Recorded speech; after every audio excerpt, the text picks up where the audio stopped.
Question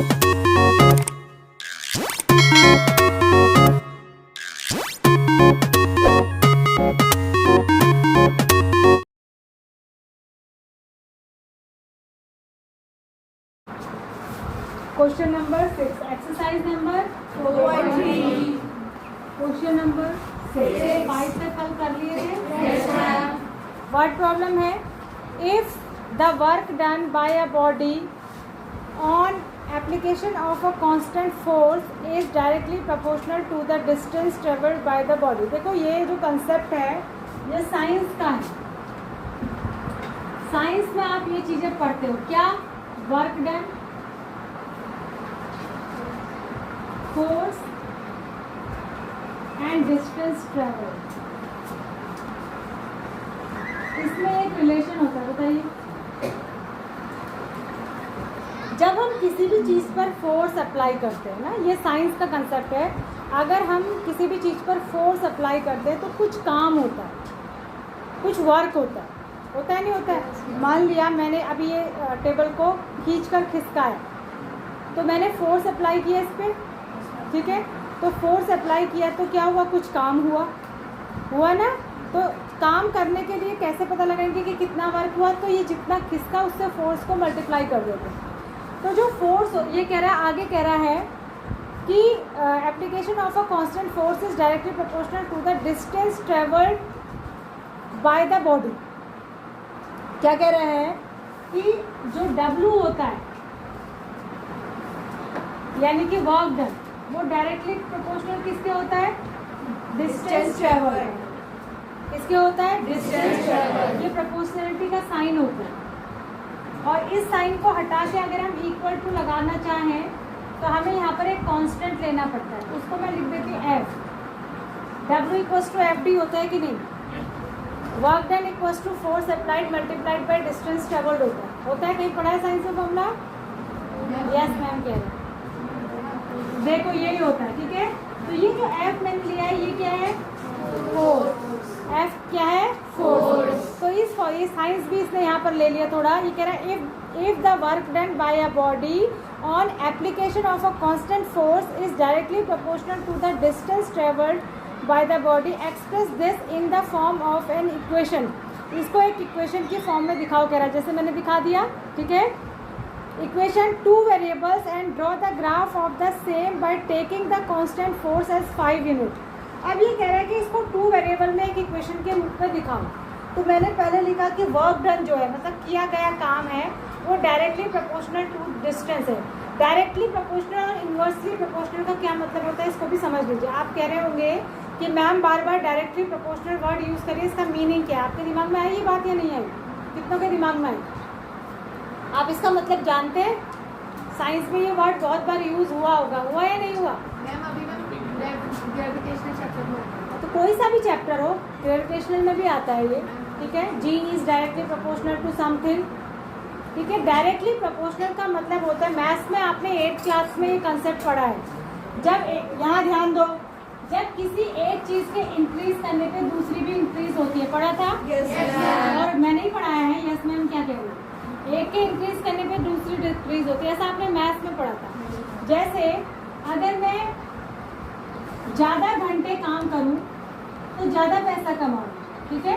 तो यानी कि मेरा जो वर्किंग आवर्स ज़्यादा होंगे तो पैसा ज़्यादा मिलेगा, ये डायरेक्टली प्रोपोर्शनल है। मीन जब एक चीज़ के इंक्रीज होने पे दूसरी भी इंक्रीज होती है तो वो डायरेक्टली प्रोपोर्शनल होते हैं, लेकिन जब एक चीज़ के इंक्रीज होने पे दूसरी घट जाती है तो वो इन्वर्सली प्रोपोर्शनल होते हैं, ठीक है? जैसे अगर मुझे एक मकान बनाना है या ये कमरा बनाना है, अगर मैं 10 लेबर लगाऊं तो हो सकता है ये 5 दिन में बनता हो, है ना? लेकिन अगर मैं 20 लोगों को काम पे लगा दूँ तो ये 2.5 दिन में ही बन जाएगा। बनेगा कि नहीं बनेगा? तो वो इन्वर्सली प्रोपोर्शनल है। तो वही चीज़ यहाँ पर भी है कि जो वर्क डन होता है, जो किया गया काम होता है, वो डिस्टेंस ट्रेवल्ड के डायरेक्टली प्रोपोर्शनल होता है। मीन्स ये जितनी ज़्यादा दूर खिसकेगी, मान लिया मैं इस पर धक्का लगा रही हूँ टेबल पे, तो टेबल को धक्का लगा के मैं जितना ज़्यादा दूर खिसका दूँगी, यानी मैंने उतना ही ज़्यादा काम किया। समझ गए? तो यानी कि जो काम है वो डायरेक्टली प्रोपोर्शनल किसके? चली गई दूरी के, डिस्टेंस ट्रेवल्ड के। तो ये डायरेक्टली प्रोपोर्शनल का साइन होता है। जब हम प्रोपोर्शनलिटी के साइन को इक्वल टू के साइन में चेंज करना चाहते हैं तो हमें यहाँ पर एक इसके साथ कांस्टेंट लेना पड़ता है। तो वो कांस्टेंट जो यहाँ पर आता है उसको कहते हैं फोर्स। वो क्या है? फोर्स। क्योंकि काम किससे होता है? फोर्स से, बल लगाकर, फोर्स लगाकर तो काम करते हैं और उसमें हमारा क्या खर्च होता है? एनर्जी। ठीक है, तो ये जो फोर्स है ये यहाँ पर इसके साथ आता है। तो ये फॉर्मूला जो वर्क डन का होता है, अगर हमें किया गया काम या वर्क डन निकालना है कहीं पे, तो हमें बुक वाले ने, क्वेश्चन बनाने वाले ने दो चीज़ दी होंगी। एक तो ये दिया होगा कि कितना फोर्स अप्लाई किया गया, और एक तो ये दिया होगा कि जिस चीज़ पर अप्लाई किया गया वो कितनी दूर तक खिसक गई या चल दी। ये दोनों चीज़ हमें दी होगी, तब वो हमसे कहेगा कि वर्क डन निकालिए, तब आप इन दोनों का मल्टीप्लाई करके वर्क डन निकाल सकते हैं। मेरी बात समझ आ गई? लेकिन इसने कहा कि ये जो सिचुएशन मैंने आपको बोल के बताई है, इसको एक इक्वेशन में बना दो। मैंने बना तो दी, पर इसने कहा कि इक्वेशन 2 वेरिएबल में होनी चाहिए। कितने में होनी चाहिए? 2 वेरिएबल। लेकिन यहाँ तो 3 वेरिएबल आ गए। तो साथ में इसने बताया कि जो फोर्स है उसको कांस्टेंट ले लो 5। कितना ले लो? 5। तो अब ये 2 वेरिएबल में हो गई, W इक्वल्स टू 5D। ये कह रहा है कांस्टेंट वो होता है जिसकी जो चेंज नहीं होती। ठीक है, अब इसने कहा कि जो फोर्स है वो हम चेंज नहीं कर रहे हैं, हम कितना कांस्टेंट फोर्स लगा रहे हैं? 5 न्यूटन का लगा रहे हैं। तो इसलिए इसने कहा फोर्स को 5 ले लो, तो ये दो वेरिएबल में इक्वेशन बन जाएगी। ठीक है, बात समझ आ रही है? अब ये इसने क्या बोला आगे? ये बोल रहा है ऑल्सो, कहाँ गया 2 variable and draw the graph of the same by taking the constant force as 5 unit. Also read from the graph. अच्छा, अब ये कह रहा है इसका ग्राफ भी बनाओ। ग्राफ भी बनाओ जी। ग्राफ कैसे बनेगा? 2 वेरिएबल में इक्वेशन है, ग्राफ बनाने के लिए हम लीनियर इक्वेशन इन 2 वेरिएबल पढ़ रहे हैं। ये एक लीनियर इक्वेशन है 2 वेरिएबल में, तो हम किसी एक की वैल्यू रखते जाएंगे, दूसरे की आती जाएगी कि नहीं आती जाएगी? अगर मैं इसमें D इक्वल्स टू 1 रख दूँ तो W कितना हो जाएगा? 5। अगर D इक्वल्स टू 2 रख दूँ तो W कितना हो जाएगा? 10। अगर D इक्वल्स टू 3 रख दूँ तो W कितना हो जाएगा? 15। तो हम जब D रखते जा रहे हैं तो हमको W मिल रहा है कि नहीं मिल रहा है? तो ग्राफ खींचेंगे 1 2 3 4, 1 2 3 4, 1 2 3 4, 1 2 3 4। ठीक है, मान लिया यहाँ को मैं दिखा रही हूँ W। अच्छा, ये जिसको मैंने W से दिखाया है वर्क डन को मैं इसको X से भी दिखा सकती हूँ। जिसको मैंने D से दिखाया है इसको मैं Y से भी दिखा सकती हूँ। मेरी बात समझ आ रही है? Yes ma'am. ये X लगाते गए तो Y, मैं इसको XY क्यों कर रही हूँ? क्योंकि आपको यहाँ पर XY देखने की आदत है। क्योंकि यहाँ पर आपको XY देखने की आदत है। मैं दिखा ये भी सकती हूँ कि मैं इस एक्सिस पे W को दिखा रही हूँ और इस एक्सिस पे D को, सॉरी इस एक्सिस पे D को दिखा रही हूँ, इस एक्सिस पे W को। पर मैंने आपके समझने के लिए इसको XY कर दिया क्योंकि आपको XY समझना ज़्यादा इजी है। ठीक है, तो ये हो गया Y डैश। इधर को हम दिखा रहे हैं क्या? X। सॉरी X नहीं, यहाँ मैंने क्या रखा? Y रखा। Y को रखते गई मैं तभी तो X निकला। ये X होगा। ठीक है, तो पहले Y कितना है? 1। Y कितना है? 1। तो X कितना है? Y 1 है तो X कितना है? 5। तो 5 पे Y 1 के सामने X 5, 1 2 3 4, एक और 5। तो इसके सामने और इसके सामने ये पॉइंट हो जाएगा। दूसरा है Y 2 है तो X कितना है? 10। तो ये एक्सेस बड़ी बनानी पड़ेगी। या दूसरा आप ये कर लीजिए, ऐसा भी हम कर सकते हैं, इसको हम लेंगे 5 10 15 20 ऐसे ले लीजिए। ठीक है, और इसको ले लेंगे 1 2 3 4। तो जब देखो, जब हमने y को क्या लिया 1 तो x कितना है 5। जब y को लिया 2 तो x कितना है 10। जब y को लिया 3 तो x कितना है 3। इनको मिलाते हुए 9 पूछना। ठीक है, तो इसका ग्राफ हो जाएगा। बात समझ आ रही है? स्केल हम अपने हिसाब से ले सकते हैं, लेकिन इक्वल इंटरवल्स में लेना होता है। जैसे 2 4 6 8 भी ले सकते हैं, 5 10 15 भी ले सकते हैं, 1 2 3 4 भी ले सकते हैं। ऐसे नहीं ले सकते कि कहीं तो आपने एक का डिफरेंस लिया, कहीं जो है 3 का डिफरेंस ले लिया, ऐसा नहीं होता। इक्वल डिफरेंस पे लेना होता है। ठीक है, इक्वल इंटरवल में लेना। तो ये इसका ग्राफ खींचो कह रहा है। उसके बाद ये कह रहा है कि graph the work done when the distance travelled by the body is 2 unit. अगर डिस्टेंस ट्रेवल्ड 2 यूनिट है, ये है ना डिस्टेंस ट्रेवल्ड, ये 2 यूनिट है, तो पूछ रहा है कि वर्क डन कितना आएगा? 10। आंसर पूछ रहा है। अगर डिस्टेंस ट्रेवल 0 है तो वर्क डन कितना आएगा? 0। डिस्टेंस ट्रेवल 0 है तो यहाँ 0 से मल्टीप्लाई होकर वर्क डन कितना हो जाएगा? 0। तो ये 2 क्वेश्चन के आंसर इसने आपसे पूछा। समझ आई आपको बात?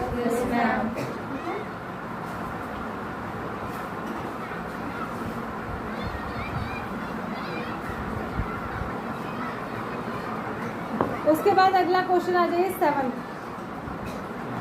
7th क्वेश्चन पे आइए। देखो ध्यान से, Yamini and Fatima, 2 students of class 9th of a school, together contributed ₹100 towards the Prime Minister Relief Fund to help the earthquake victims। ठीक है, आपको भी कई बार हम स्कूल में कलेक्ट कराते हैं पैसे ना, जो आपको झंडे मिलते हैं, जाता है वो पैसा कभी हमारे जो है डिफेंस पर्सनल्स के लिए जाता है, कभी किसी अर्थक्वेक में लोगों कोई प्राकृतिक आपदा आ जाती है उसमें लोग बेघर हो जाते हैं उनके लिए जाता है। उसी तरीके से ये 2 बच्चों ने मिलकर ₹100 प्राइम मिनिस्टर रिलीफ फंड में जमा किए। Write a linear equation which satisfy the data, you may take the contribution as x and y। देखो 2 बच्चे कौन है, तो मैं कंट्रीब्यूशन ऑफ यामिनी ले लेती हूँ x, कंट्रीब्यूशन ऑफ यामिनी कितना ले लेंगे x, और कंट्रीब्यूशन ऑफ फातिमा कितना ले लेंगे y। फातिमा का कंट्रीब्यूशन कितना ले लेंगे y। दोनों का टोटल कंट्रीब्यूशन कितना है 100। तो टोटल x और y को मिला के कितना आएगा 100। ये मेरी क्वेश्चन बन गई 2 वेरिएबल में। यस मैम, यही बनाओ कह रहा है, बन गई, बहुत आसान थी। आगे क्या कह रहा है, draw a graph, graph draw करो। अब x की कुछ वैल्यू रखिए, y की कुछ आ जाएगी। x की वैल्यू रख देती हूँ 50, y की भी हो जाएगी 50, क्योंकि 50 और 50 मिला के तो 100 होगा। x की रख देती हूँ 25, y की कितनी हो जाएगी 75 हो जाएगी। या कुछ ऐसा नंबर रख लो, चलो ऐसा वाला रख लेते हैं। x की रख लेती हूँ 30, ये हो जाएगी 70। x की रख लेती हूँ 40, ये हो जाएगी 60। y क्या हो जाएगा 60। x की रख लेती हूँ 60, तो y हो जाएगा 40। ये हो गया x और y की वैल्यू। अब ग्राफ बनाना है आपको, क्या दिक्कत है इसमें, कुछ दिक्कत है। 1 2 3 4 5, 1 2 3 4 5, 10 20 30 40, बड़े बड़े नंबर लो क्योंकि बड़ा बड़ा डेटा है। 10 20 30 40 50। x जब 50x तो y कितना है 50 और 50 के सामने ये आ जाएगा पॉइंट। x जब 30 है तो y कितना है 70 और ऊपर तक लिख लीजिए 60 और ये 70। तो x जब 30 है तो y कितना है 70। फिर उसके बाद x जब 40 है तो y कितना है 60 और x जब 60 है तो y कितना है 40। ठीक है, 40 के सामने है, इनको मिलाते हुए क्या खींच लेंगे, लाइन खींच लेंगे, तो ये इसका ग्राफ हो जाएगा। समझ आ गई बात? yes, तो यही करने को कह रहे हैं। टाइम देखो कितना है, एक क्वेश्चन और हो जाएगा। टाइम मुझे मिनट्स में बताओ कितना बचा है, बस 38 48 कितना हो रहा है ये मत बताओ, बोल रही हूँ। यहाँ देखो क्वेश्चन नंबर 8, ये थोड़ा सा इम्पोर्टेंट भी है। वैसे तो इस वाले पेज के आपके जितने क्वेश्चन है सारे इम्पोर्टेंट, ठीक है, सब अलग है एक दूसरे से, कोई किसी से मिलता नहीं है, डिफरेंट टाइप के क्वेश्चन है। चलिए देख लीजिए, देखो ये एक यहाँ पर इक्वेशन दिए, देखो f = 9/5, 9/5 यहाँ लिखा है c, ठीक है, और ये लिखा है 32 + 30। ये क्या चीज़ है मैं बताती हूँ। ये जो है टेम्परेचर मेज़र करने के लिए, जब आपको बुखार आता है ना, टेम्परेचर मेज़र करने के मेनली 3 स्केल्स होते हैं। एक होता है सेंटीग्रेड स्केल, एक होता है फ़ारेनहाइट स्केल और एक होता है केल्विन स्केल।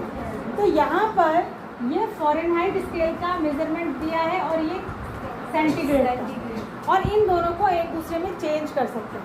अगर हमारे पास थर्मामीटर सेंटीग्रेड वाला है और हमें ये पता करना है कि फ़ारेनहाइट में उसका कितना मतलब हुआ, तो हम इसी में रख लेंगे। अगर हमें सेंटीग्रेड में वैल्यू पता है और फ़ारेनहाइट में चेंज करनी, तो यहाँ c की जगह वो वैल्यू मान लें 30 है, वो वैल्यू यहाँ रख लेंगे, तो ये मल्टीप्लाइड होकर सॉल्व करके फ़ारेनहाइट में वैल्यू आ जाएगी। और अगर फ़ारेनहाइट में पता है तो सेंटीग्रेड में निकाल सकते हैं रीअरेंज करके, ठीक है। तो ये एक दूसरे को, एक स्केल को दूसरे में कन्वर्ट करने के लिए ये एक इक्वेशन होती है साइंस की। समझ में आया? अब इससे रिलेटेड क्वेश्चन दिया है, in countries like USA and Canada temperature is measured in Fahrenheit, whereas in countries like India it is measured in Celsius, या जिसको सेंटीग्रेड कहते हैं। Here is a linear equation that converts Fahrenheit to Celsius. ये एक equation है जो Fahrenheit को किस में चेंज करती है, सेल्सियस में चेंज करती है. Draw the graph of the linear equation above using Celsius for X axis and Fahrenheit for Y axis. ये कह रहा है कि सेल्सियस को एक्स एक्सिस में लीजिए, फ़ारेनहाइट को वाई एक्सिस में लीजिए और एक ग्राफ ड्रॉ करिए. तो ग्राफ ड्रॉ करने के लिए हमें सेल्सियस की कुछ वैल्यू लगानी पड़ेगी, तो फ़ारेनहाइट की वैल्यू आ जाएगी. तो हम इसी में लगाएंगे, लेकिन वैल्यूज़ हम ऐसे लगाएं जिससे कि हमें ग्राफ खींचना ईजी हो. क्या लगाएंगे? यहाँ लिख देती हूँ सेल्सियस, यहाँ लिख देती हूँ फ़ारेनहाइट. ठीक है. अब यहाँ रखिए कुछ ऐसा नंबर रखिए यहाँ जो 5 से कट जाए. जैसे 50 रख देती हूँ, तो 5 10 जा 50, 10 9 जा 90, 90 और 32 कितना हो जाएगा? 122. ठीक है. ऐसे ही कुछ और लगा दीजिए यहाँ, 35 लगा दीजिए. क्या हो जाएगा? 7 जा 9 7 जा 63, 63 और 32 95. ऐसे ही 45 लगा दीजिए. 9 9 जा 5 9 जा 45, 9 9 जा 81, 81 और 32 103. ठीक है. अब सेल्सियस को कहाँ लेना है? एक्स एक्सिस पे. सेल्सियस को कहाँ लेना है? एक्स एक्सिस पे. ठीक है. तो एक्स एक्सिस पे आप 5 10 15 भी ले सकते हैं, 10 20 भी ले सकते हैं, जैसी आपकी मर्जी. आप ऐसा ले लेंगे. क्या लेना चाहेंगे? 5 10 15 ज़्यादा लंबा लेना पड़ेगा. ठीक है. 20 25 30 35 इस तरीके से ले लेंगे. ठीक है. 40 45 ये ले लेंगे. और ऊपर को फ़ारेनहाइट का बड़े बड़े नंबर है, फ़ारेनहाइट में क्या लेंगे आप? फ़ारेनहाइट में क्या लेंगे?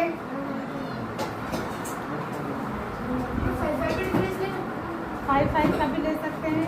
बड़ा बड़ा डिफरेंस लो, 20 का भी ले सकते हैं. 20 40 60 80 100 120 और 140 ऐसे भी ले सकते हैं. अच्छा, एक बात और ध्यान रखिए. अब इसमें बड़ा अजीब सा नंबर है, तो इसके लिए तुम्हें पता कैसे लगाओगे? जैसे मैंने यहाँ से यहाँ तक मान लिया 20 लिया. ये जो बॉक्स बना होता है ना, इसके अंदर 10 बॉक्स और होते हैं कि नहीं? अब अगर 10 बॉक्स 20 के बराबर है, छोटे वाले 10 बॉक्स को मैं 20 कह रही हूँ ना, छोटे वाले, तो एक बॉक्स कितने के बराबर हो जाएगा? 2 का. तो इस हिसाब से हिसाब लगा के तुम्हें पता लगाना पड़ेगा कि 95 कहाँ पे आएगा और 113 कहाँ पे आएगा. समझ में आ गया? ठीक है ना? Yes ma'am. तो जैसे 90, इसमें 90 कहाँ पे आएगा?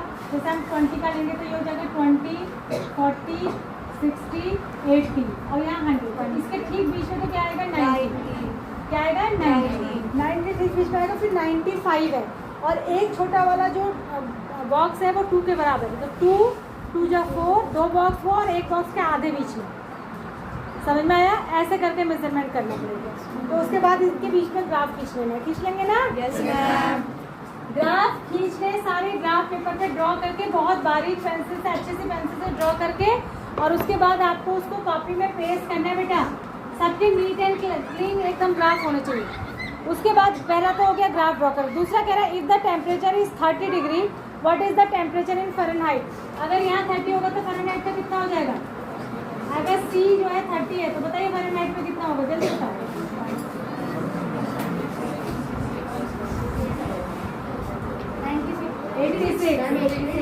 86 डिग्री. ठीक है. तो दूसरा क्वेश्चन हो गया ये सेकंड वाला.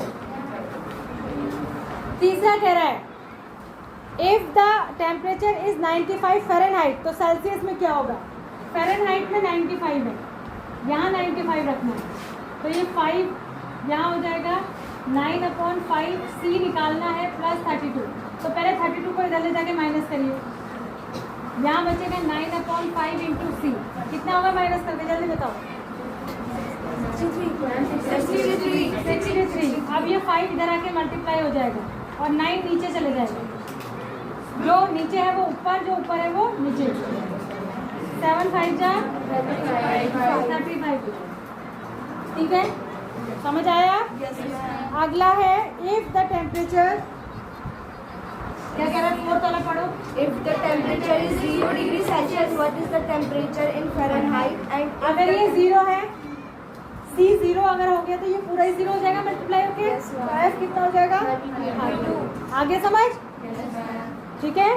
इसके आगे if the अगर फ़ारेनहाइट में 0 है कह रहा है, अगर यहाँ 0 है तो कितना होगा?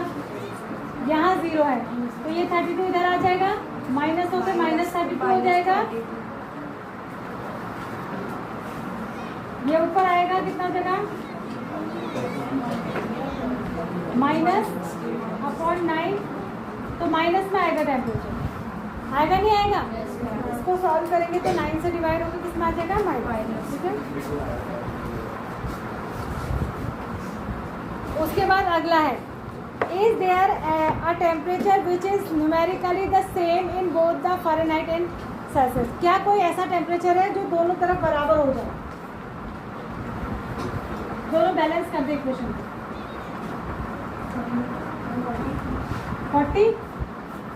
40 से बैलेंस हो रहा है।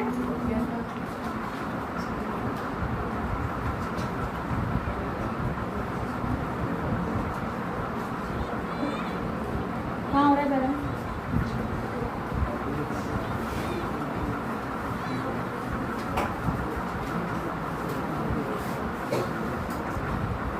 ग्राफ से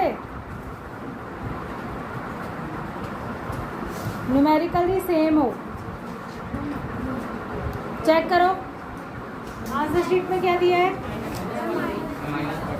-40 दिया होगा ना। 40 से तो ये अलग आ जाएगा ना, -40 से -40 से आ जाएगा।